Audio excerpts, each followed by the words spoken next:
In the endless silence of the void, a single signal drifted among the stars. Faint, broken, and desperate. SOS, anyone, please, we are dying. The message came from Varelia, a once thriving world now on its knees.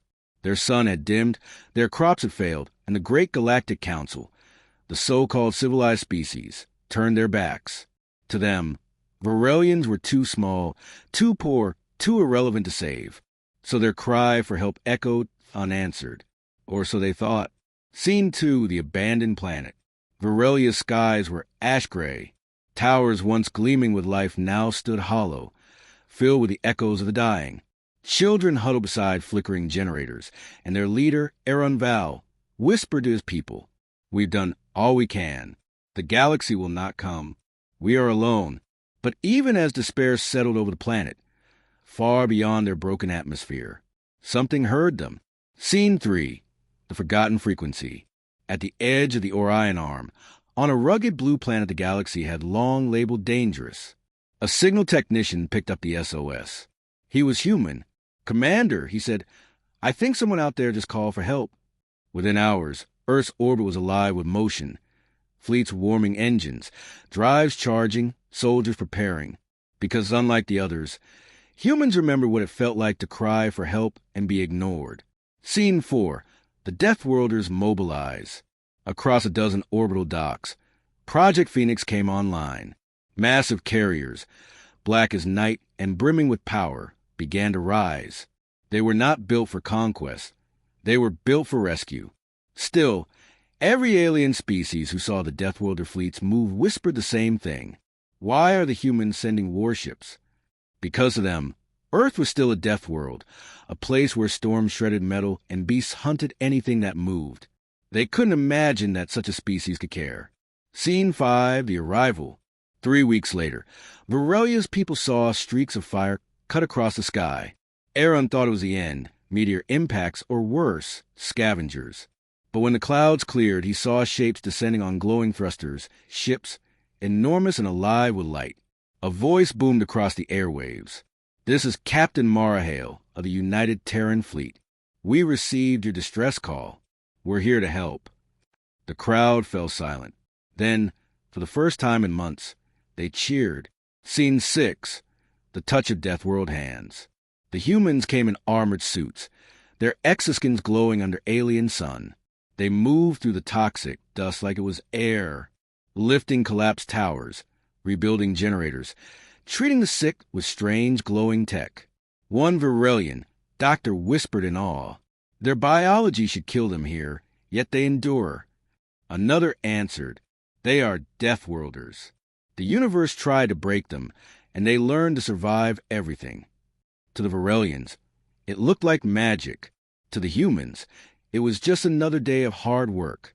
Scene 7, the watching galaxy.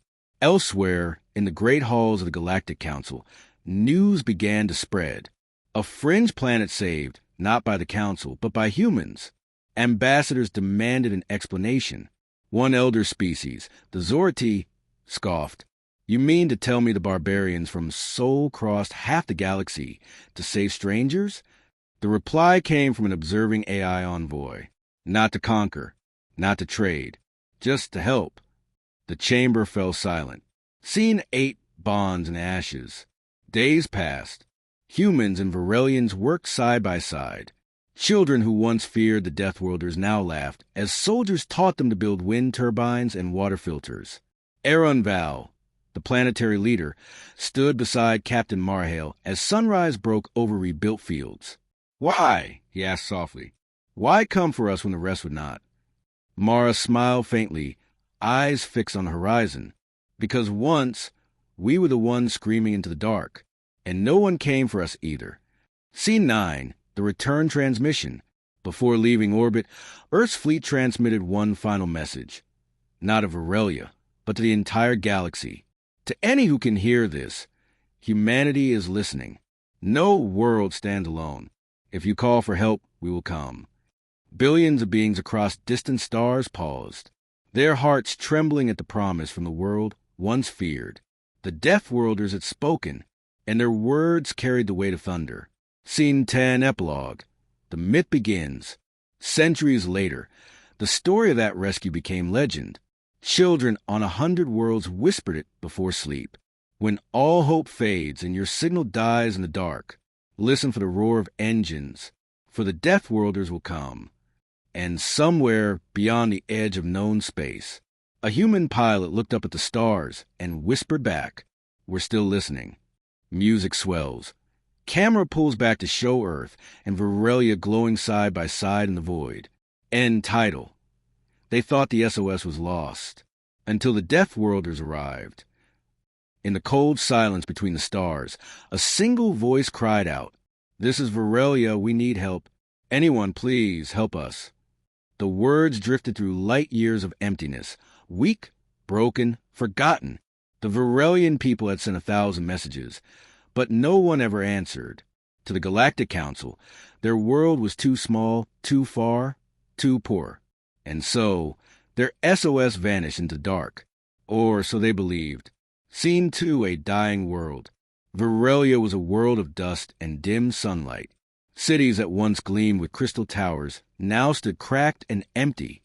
Crops turned to ash, rivers ran dry, and disease crept through the streets. Aaron Val, their weary planetary governor, stood in a ruined plaza and whispered, "We are forgotten. The galaxy has moved on. We are alone." He didn't know that far across the stars, something had heard. Scene 3, Earth, the Death World. At a listening post orbiting Earth, a young human technician frowned at his console. Through the static, he caught a fragment. "SOS, this is Virelia." He replayed it, cleaned the noise, and his eyes widened. "Commander, it's a distress call, real and it's old, but there are people still alive." The room fell silent. No one asked who Virelia was. No one asked what's in it for us. Within an hour, the call reached the United Terran Fleet, and humanity, the so-called Deathworlders, prepare to move. Scene 4, the mobilization. On every orbital dock around Earth and Mars, massive carriers began to wake. Engines flared, reactors thundered to life, and hulls glowed with a fire of purpose. Project Phoenix, a task force designed for planetary aid and disaster recovery, was activated. Yet when alien observers noticed the Deathworlders' fleets gathering, panic spread across the stars. Why are the humans sending warships? Are they invading? But the humans weren't coming to conquer. They were coming to answer a call no one else dared to hear. Scene 5, the descent. 3 weeks later, the skies of Virelia burned with light. Thousands watched in fear as enormous vessels tore through the clouds. To them, it looked like Judgment Day.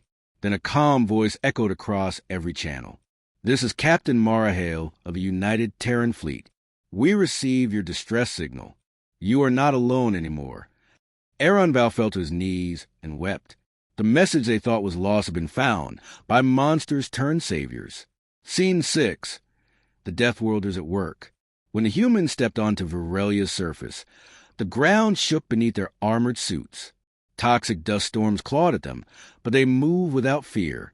They carried strange machines that purified air, rebuilt power grids, and healed the sick. One Virelian medic stared in disbelief. "Their world must be cruel," he whispered, "for them to survive ours so easily." And he was right. Earth was forged in chaos, a death world where life fought every day to endure. That same will now burn in the eyes of every human rescuer. Scene 7, the Galaxy watches. Meanwhile, in the glittering halls of the Galactic Council, ambassadors argued. The Deathworlders interfered in an unregistered system. They risked destabilizing galactic order. An old scholar, one of the wise Zorati, spoke softly. "Perhaps it is not order they seek, but something rarer. Compassion." No one replied. For all their advanced ethics and diplomacy, none had done what the Deathworlders just did. Scene 8, bonds in the ash. Weeks passed. The Terran fleet transformed Virelia from ruins into hope. Humans taught engineers to build wind harvesters, filtered rivers, and re-greened the soil. Children followed human soldiers everywhere, fascinated by their strange accents and laughter. Aaron Val asked Captain Hale one night, as they watched the new dawn rise, "Why did you come for us? The others ignored us, but you risked your lives." Hale looked toward the stars and answered quietly, because once we were the ones screaming into the dark, and no one came for us. We swore we'd never let that happen again. Scene 9, the broadcast. Before the Terran fleet departed, they transmitted one message through every relay station across the galaxy, to any world in need, to any who still believe no one is listening. Humanity hears you. We are coming. That single broadcast echoed across the stars. Some called it arrogance. Others called it hope. But everywhere, species who had given up on mercy began to whisper a new word: Deathworlders. And for the first time, it didn't sound like fear. It sounded like faith. Scene 10, the legend. Years passed. Virelia thrived again. Green fields, bright skies, and laughter where silence once ruled. A small statue stood in the capital square, a human hand reaching down, a Virelian hand reaching up.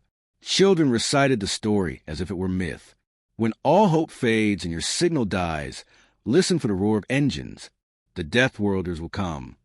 Far beyond the rim, on another listening post orbiting Earth, a new distress call crackled through the speakers.